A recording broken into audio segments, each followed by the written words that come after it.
శ్రీమతే నమః. నీతులెందుకు అంటే చెప్పేందుకు అని ఒక సామెత ఉంది కదా. నీతులు చెప్తూ ఉంటాం కానీ పాటించాం.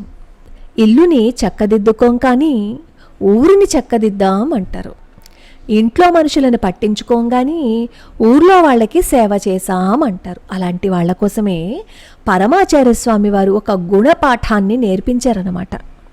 పరమాచార్య స్వామి వారి లీలలు ఏవో పైకి మనకి లీలల్లా కనిపిస్తాయి కానీ అంతర్లీనంగా అందులో అద్భుతం దాగి ఉంటుంది. ఆయన చెప్పిందాన్ని తూచా తప్పకుండా పాటిస్తే జీవితం అద్భుతంగా మారిపోతుంది. మనం చేసే ఎన్నో తప్పులని సరిదిద్దుకునే ఒక మంచి అవకాశాన్ని పరమాచార్య స్వామి వారు ఆయన లీలల ద్వారా మనకి ఇస్తున్నారు. అటువంటి ఒక అద్భుతమైన లీలని ఈరోజు మనం తెలుసుకుందాం. తెలుసుకునే ముందు పరమాచార్య స్వామి వారి పాదపద్మాలకి నమస్కరిస్తూ వీడియోలోకి వెళ్ళిపోదాం. ఇది శ్రీ రమణి అన్న అనే ఆయన రాసిన ఆర్టికల్ అన్నమాట.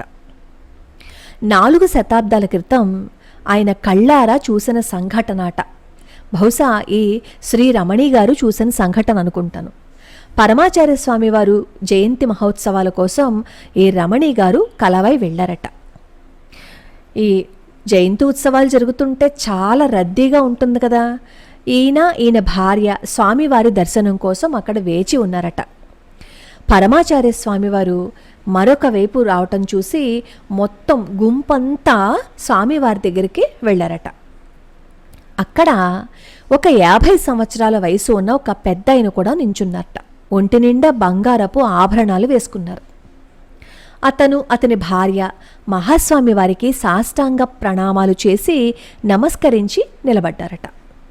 స్వామివారు అప్పుడు మౌన వ్రతంలో ఉన్నారు. ఆ స్థితిమంతుడైన వ్యాపారస్తుణ్ణి చూశారు. ఎలా ఉన్నావు అని మౌనంగా అడిగారు. అప్పుడు ఆ వ్యాపారస్తుడు అతని భార్య కలిసి మహాస్వామి వారికి ఒక కరపత్రాన్ని ఇచ్చారు. అది ఈ వ్యాపారస్తుడు చేయించిన సమిష్టి ఉపనయనాల గురించి తెలిపే ఒక పత్రం అన్నమాట. కేకే నగర్లో పేద బ్రాహ్మణ పిల్లల కోసం 4 రోజుల పాటు మొత్తం తన ఖర్చుతో చేసిన ఉపనయనాల గురించిన కరపత్రం స్వామివారికి ఇచ్చారు. కొంచెం సేపు అంతా నిశ్శబ్దం. మహాస్వామి వారు ఎంత ఖర్చు చేశావు దీనికోసం అని మౌనంగా అడిగారు. కొన్ని లక్షలు అని సమాధానం చెప్పాడు ఆ వ్యాపారి. మహాస్వామి వారు మౌనంగా తిరునెల్వేలిలోని దక్షిణామూర్తి అనే అబ్బాయి గురించి అడిగారు.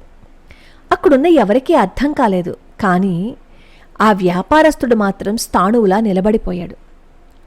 ముఖంలో నెత్తుటి చుక్క లేదు. పరమాచార్య స్వామి వారు ముందుకి సాగిపోయారు. తట్టుకోలేనంతగా ఏడ్చేశాడు. గట్టిగా రోదిస్తున్నాడు. అతని భార్య ఆ వ్యాపారస్తుణ్ణి సముదాయించాలని ప్రయత్నిస్తోంది. కానీ చిన్న పిల్లాడిలాగా వెక్కి వెక్కి ఏడుస్తున్నాడు. అక్కడున్న విలేకరులు అడిగారు, ఏం జరిగింది, ఎందుకు ఏడుస్తున్నారు మీరు అని చెప్పి అడిగితే అతను పిచ్చి పట్టిన వాడిలాగా పదే పదే నేను దుర్మార్గుణ్ణి, నేను నేరస్తుణ్ణి అని ఇంకా గట్టిగా ఏడ్చేస్తున్నాడు. కొంచెం సేపటి తర్వాత అతను చెప్పాడు ఏంటంటే, కొన్ని సంవత్సరాల క్రితం విధవరాలైన నా చెల్లెలు నా దగ్గరే ఉండేది. తనకి ఒక కొడుకు కూడా ఉండేవాడు. నా మేనల్లుడి పేరు దక్షిణామూర్తి. నేనే వాళ్ళ మంచి చెడ్డలు చూసుకునేవాణ్ణి. కొద్ది కాలం తర్వాత నా చెల్లెలు కూడా పరమపదించింది. వాళ్ళ అబ్బాయిని ఇంట్లో ఉంచుకోవటం నాకు ఇష్టం ఉండేది కాదు. ఇంటి నుంచి వెళ్ళగొట్టాను. ఇప్పుడు ఎక్కడ ఉన్నాడో కూడా తెలియదు. పెరియవా ఈరోజు పరోక్షంగా లక్షలు ఖర్చు పెట్టి ఎవరెవరికో సమష్టి ఉపనయనం చేశావు, పుత్ర సమానుడైన నీ చెల్లెలి కొడుకును మరిచిపోయావు అని అడిగినట్టు అనిపించింది నాకు. ఏమైనా సరే నేను వెంటనే నా అల్లుణ్ణి వెతికి పట్టుకోవాలి, వాణ్ణి ప్రయోజకుణ్ణి చెయ్యాలి అని వెళ్ళిపోయాడట. ఈ సమాజంలో ఇప్పుడు జరుగుతున్నది ఇదే కదా. ఇంట్లో వాళ్ళని పట్టించుకోం, ఇంట్లో వాళ్ళ గురించి ఆలోచించం. ఇంట్లో వాళ్ళు మనకి శత్రువులు. సొంత అక్క, చెల్లి, తమ్ముడు, అమ్మ వీళ్ళందరూ మనకి శత్రువుల్లాగే కనిపిస్తారు. కానీ బయట వాళ్ళని మాత్రం మనం ఉద్ధరిస్తూ ఉంటాం. వాళ్ళందరినీ కలిసి ఉండాలని చెప్తూ ఉంటాం. మనలాంటి వాళ్ళందరి కోసమే పరమాచార్య స్వామి వారు చెప్పిన విషయం అన్నమాట. ఇది ప్రస్తుత సమాజం కోసం పరమాచార్య స్వామి వారు చెప్పిన అద్భుతమైన విషయం కదా.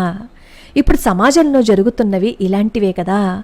అపార కరుణా సింధుం జ్ఞానదం శాంతరూపిణం శ్రీ చంద్రశేఖర గురుం ప్రణమామి ముదాన్వహం.